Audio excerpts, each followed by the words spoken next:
I think that John McCain picked Sarah Palin as his vice presidential running mate for what I guess want to call shallow political reasons, because it felt like that he was just checking off check boxes for who he needed. Yes, this is a woman, and Hillary Clinton lost, so he's trying to win over people who are upset about that. Sarah Palin as the vice presidential pick for the Republican Party, I think it was a really good choice. Obama's camp was playing the race card. Now we're playing the gender card. Is it right? Maybe not, but it was a really good strategy, I think, for the McCain camp. I think Biden's bluntness is really refreshing, and I also, unfortunately, think it's the reason that he can be a vice presidential candidate and not a presidential candidate.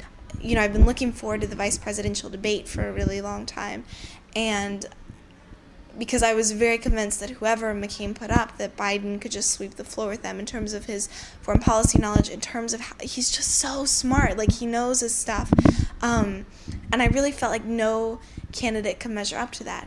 Well, McCain agrees, no candidate can measure up to that, so instead what he gives us is a woman who, or a candidate who, because of her sex, what's going to end up happening is even if Biden does sweep the floor with her, they're going to play the gender card. I think that I would rather Biden, personally, because he is more straightforward, he is more blunt. A lot of people are doubting her experience and if she's even ready for this role, but I mean, she has just as much experience as Barack Obama, even some would consider more with her executive experience.